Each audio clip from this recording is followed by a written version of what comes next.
स्वागत है अध्याय 5 में। हम हर रविवार आपके लिए बुद्ध के जीवन की कहानियां लेकर आते हैं।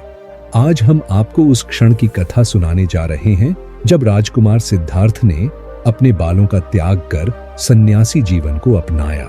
यह क्षण उनके सांसारिक बंधनों को तोड़ने और आध्यात्मिक यात्रा की ओर बढ़ने का प्रतीक था। राजमहल छोड़ने के बाद सिद्धार्थ और उनके प्रिय अश्व कंठक के साथ सारथी चन्ना दूर तक चले। कई मीलों की यात्रा के पश्चात वे एक शांत वन में पहुंचे। यह स्थान प्रकृति की गोद में था, जहां केवल पक्षियों का मधुर कलरव और मंद पवन की सरसराहट सुनाई दे रही थी। रात्रि का समय था। चंद्रमा अपनी हल्की रोशनी से पूरे वन को आलोकित कर रहा था। हवा में ठंडक थी और चारों ओर एक गहरी शांति फैली हुई थी। सिद्धार्थ ने पास की नदी के जल को देखा, जिसमें चंद्रमा की छवि प्रतिबिंबित हो रही थी। वह कुछ क्षण वहीं रुके और सोचने लगे, यह जल प्रवाहित होता रहता है, बिना रुके, बिना थमे। यही जीवन का नियम है, निरंतर प्रवाह। सिद्धार्थ ने वहां एक नदी के किनारे विश्राम किया। उनका मन अब भी शांत था, लेकिन वे जानते थे कि उन्हें अपने पुराने जीवन के अंतिम निशान को मिटाना होगा। उन्होंने चन्ना की ओर देखा, जो अभी भी राजकुमार की सेवा में तत्पर खड़ा था। चन्ना के हृदय में कई प्रश्न थे, परंतु वह चुपचाप अपने स्वामी के आदेश की प्रतीक्षा कर रहा था। सिद्धार्थ ने चन्ना से कहा, अब समय आ गया है कि मैं अपना अंतिम राजसी प्रतीक भी त्याग दूं।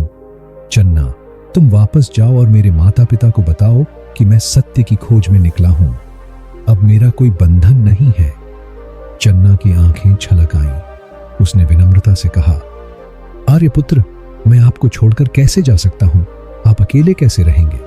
सिद्धार्थ मुस्कुराए और बोले, जो सत्य की राह पर चलता है वह कभी अकेला नहीं होता। मेरा मार्ग कठिन है, परंतु मुझे यही स्वीकार है। इसके पश्चात सिद्धार्थ ने अपने सिर के बालों को मुट्ठी में पकड़ा और अपनी कटार से स्वयं काट डाला। यह उनके सांसारिक जीवन के अंतिम अवशेषों का त्याग था। उनके बाल नदी में प्रवाहित हो गए, मानो वे अतीत से मुक्त हो गए हों। इसके बाद उन्होंने अपने राजसी वस्त्र भी उतारे और एक सन्यासी का सादा वेश धारण किया। अब वे राजकुमार सिद्धार्थ नहीं, बल्कि एक साधु बन चुके थे।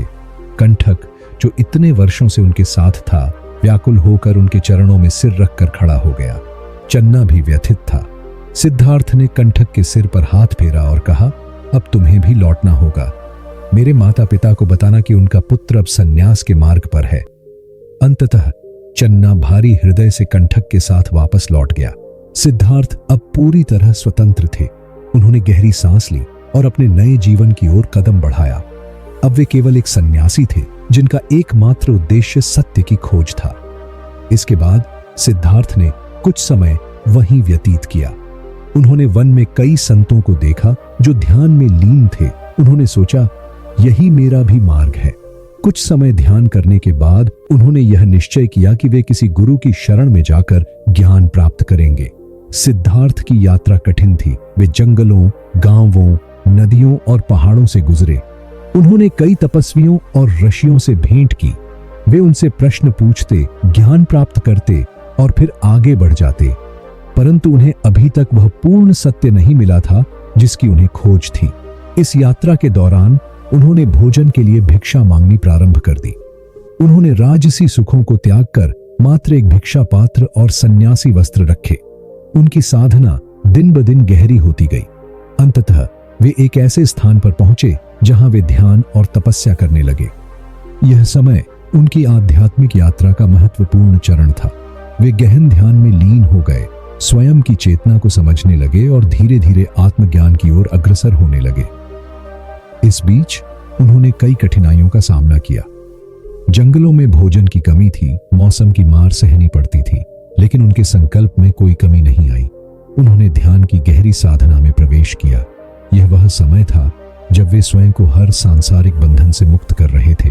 एक दिन ध्यान में बैठने के दौरान उनके मन में विचार आया, क्या केवल कठोर तपस्या ही मुक्ति का मार्ग है?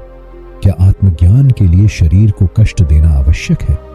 यह प्रश्न उनके मन में गहराई से बैठ गया।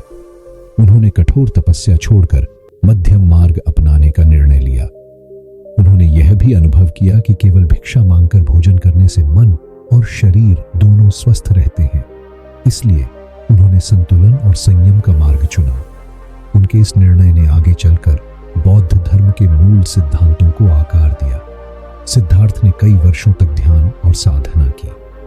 धीरे धीरे उनकी चेतना जागृत होने लगी। उन्होंने स्वयं को बाहरी और आंतरिक बंधनों से मुक्त कर लिया।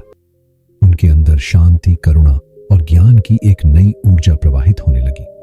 इस प्रकार उन्होंने अपने पुराने जीवन से नाता तोड़कर संन्यास का जीवन अपनाया। यह न केवल उनका त्याग था, बल्कि मानवता के लिए एक नई राह की शुरुआत थी। उनका त्याग एक प्रतीक बन गया। त्याग केवल वस्त्रों का नहीं, बल्कि अहंकार, मोह और अज्ञानता का था। अगले रविवार हम बुद्ध के जीवन की अगली महत्वपूर्ण घटना लेकर आएंगे। तब तक के लिए बुद्ध के विचारों और शिक्षाओं को अपने जीवन में अपनाइए। हमसे जुड़े रहिए और अगले रविवार फिर मिलते हैं एक नए अध्याय के साथ।